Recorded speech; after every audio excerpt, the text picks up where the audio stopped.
So for CQ and staff duty, it's two different things. It's two different duties. You doing the same thing, but it's two different things. So on CQ is usually as well on both of them. It's a NCO and a runner. So usually on staff duty it's E6 and higher, and on CQ is E5. Or depending on, it really just depends on your personnel needs, or like if that person can actually be on duty that day, because it might be somebody else that has to do the duty. It just depends. So we're gonna kind of get into staff duty first, because we're gonna get into staff duty first. Okay, so staff duty. So usually during staff duty, you usually manning a unit, or a building, somewhere where it's just not, well, somewhere where people work at usually. So when you first get there, of course, it's going to be somebody there that was already there before you. You know, what they supposed to do is, that person that was on duty before you really supposed to brief you on everything, what's going on, what they did that night prior, if anything happened or anything. They basically just give you a heads up on what your shift gonna be like, or what you supposed to have while you on your shift. So me, when I first get to staff duty, I make sure that the area that I'm gonna be in make sure it's organized and clean, because you never know who's gonna come. You never know who's gonna show up to that. You never know who's gonna basically show up. Might ask you for something, or they might need something. You never know who's gonna show up. The brigade commander, you never know who might come in the building at any given time. So you want to make sure your environment it looks neat and clean. It makes a good impression on whoever it is that coming to your who's coming to you during your duty day. So that's another thing. So basically they just gonna brief you on everything, what they did. You usually get a DA form 1594. So on a DA form 1594, you're supposed to get this for staff duty and CQ. So on there, you basically list the daily activities during the day. So for instance, if I say my runner such and specialist such and such, they went and cleaned the bathrooms. Of course, you want to write that down on the 1594. Make sure you just annotate everything on that 1594, because you have people who actually look at this paperwork and can look at the paperwork to tell if you did all your duties, did everything that you were supposed to do while you was on your shift. So that's important to always make sure you fill out that 1594 to a T. Make sure you have everything. Make sure whatever you do that day, that is annotated. So, of course, you're gonna have that. You're gonna have different things you have to do throughout the night. Different places. It's pretty much the same everywhere you go. I know when I was in Fort Riley, it was kind of similar. You got different times to go do your checks. Usually during the duty day and non-duty days is going to be different, because of course it's people at work and it's people moving around. Of course, if you got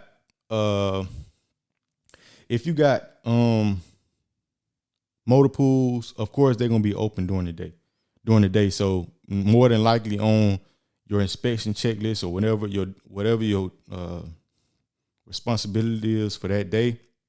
Of course, if it's a duty day, you won't have to check the motor pool or anything during the daytime. You more than likely have to check it at night, after hours. So yeah, so that's basically that's staff duty. it's like I said, it's a long shift. It's a whole 24-hour shift. So of course I already know people get sleepy. People get sleepy, during that time. So you want to make sure you have something to do to occupy yourself. Uh make sure you have something, make sure you stand awake. That's a big thing. That's also a big thing. You want to make sure you're standing awake. You want to make sure, like, uh if you do have staff duty, make sure that you have. See, I don't drink energy drinks, so I usually stick it to like water or something like that. You can try like some soda. That sugar is better than, I feel like I feel like something with sugar in it is a little better than actually drinking energy drinks. But yeah, just make sure you stand awake during the whole shift. So of course, if different people, they do their shifts differently. They might do their shift to where like the runner is there for about a couple hours, then they just switch out every couple hours. That way both of you guys don't have to be there the whole entire time. Especially if you got somewhere where during CQ usually it's a couch or like area where like soldiers hang out at in CQ, because that's more than likely that's going to be inside the barracks.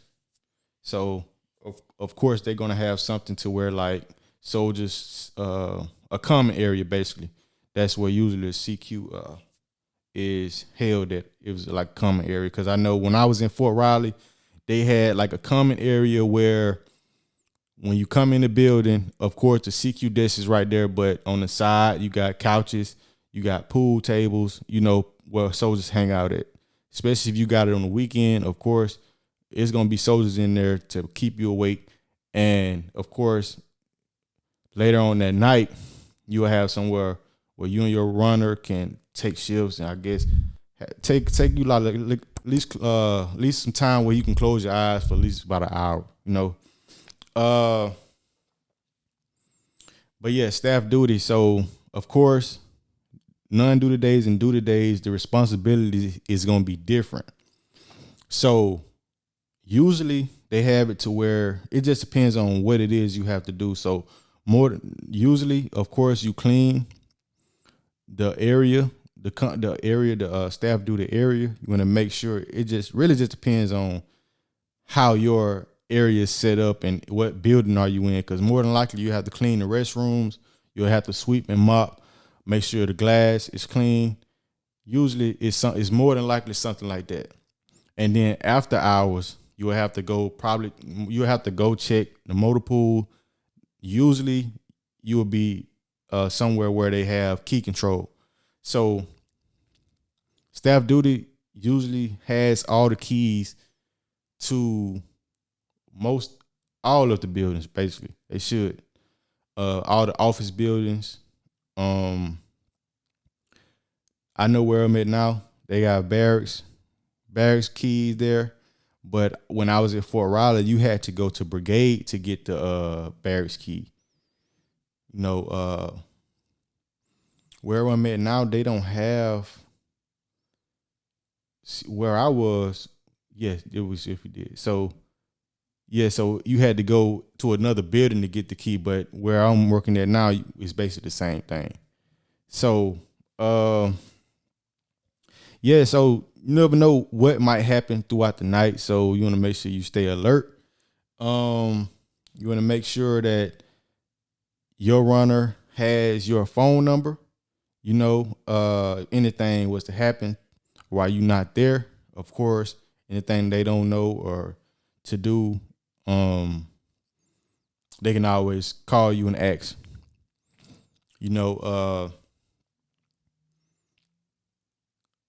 When there are, I was about to make a point. I forgot what I was about to say, but while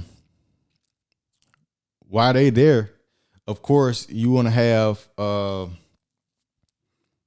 yeah, that's the point I was trying to make right here. So usually it's a SOP that you can follow to where like you can go through it and actually see what they require of you while you on your shift.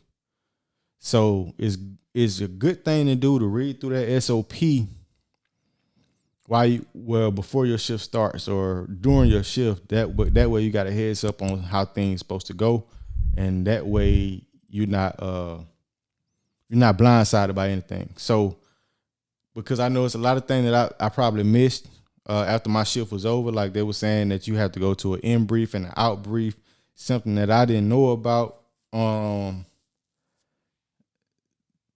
get ready for your shift. They basically tell you how to fill out the paperwork and stuff like that. And it's basically where I'm at now is actually equipment that you are responsible for while you're on staff duty. So they also have different things to where what your runner's supposed to do at certain hours of the day of the shift. So these things that I didn't know while I was there. But yeah, they write it out for you inside the SOP to where like you was responsible for. Say when I got there, they had like 2062 to where like once your shift begins, you're responsible for these things on this 2062. It might be a radio there, it might be a printer, a mouse, a computer, all these things you have to sign for during your 24 hours. Because if anything come up missing, that's why they make it your responsibility while you're doing it. So yeah, like I was saying, as far as key control, so key control, of course, is gonna be usually at staff duty. If somebody come there, say they got locked out the barracks room, they got locked out the barracks, they got locked out of this building, they need a key to this building. It should be a key control register, 55, I think it's a 5510 or 5513, to where you can sign out a key and stuff like that. Where you sign out the arms room key, different things that people have to do while you're on your shift. I know it's staff duty. Also, people coming in and out to sign in and out on leave after certain times of the night. So now it's changed. The system changed to where soldiers just when they have to come sign out on leave, they just come sign out and that's it. You don't have to sign their DA-31 or nothing like that anymore. The Army is kind of moving away from DA-31s. So you usually don't have to do that no more. Well, you don't have to do it no more recently. So yeah, like I was saying, they coming to sign out on leave. They coming to probably get a key for their barracks room. So if any E7s and above, anybody that knows staff duty like that, can you put down in the comments who can sign out on leave and who can call in and sign out on leave? Because what I'm tracking is E7 and higher can call in to sign out on leave. So y'all let me know in the comments how does that work, so I can get a little more clarity. So back to what I was saying though. So of course, say a soldier comes to you and wants to get their key to their barracks room. So don't sign the key directly to that soldier. Have their first line supervisor come get the key and then they sign it out. That's how it's supposed to go. So that's with barracks keys. And they also, how it's supposed to work, they're supposed to get a counseling for that too. Another thing, so of course you clean during your duty shift. You have to clean the area, and the NCO has to do checks at certain days and certain hours of the night. So where you there with the keys, of course you have to go check motor pools, buildings, usually the Como room or S6. Make sure that door is locked. Make sure that all the motor pools are locked throughout the night. Of course, you're probably gonna check them twice that day, and then you want to make sure you checking in at whoever's on CQ.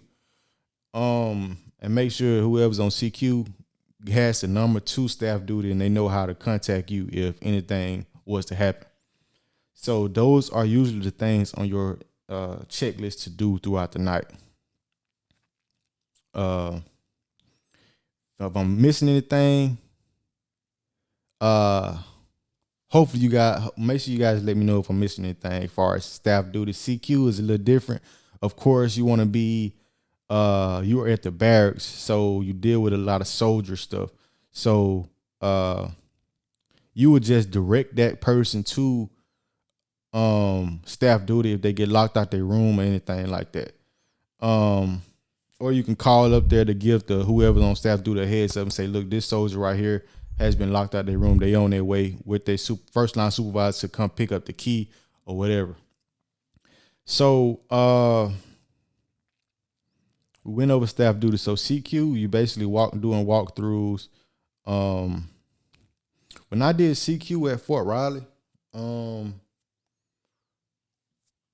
when you on CQ, you have to check other barracks rooms, other barracks. What did I have to check? Trying to think. I don't remember, but I remember I went to different barracks. I had to check. I had to sign in at all the barracks and check. It was something I had to do. It was different from what I'm doing now. Anybody from Fort Riley that was in the sustainment brigade, let me know how did CQ go? Because I forgot. Because I remember as far as the cleaning,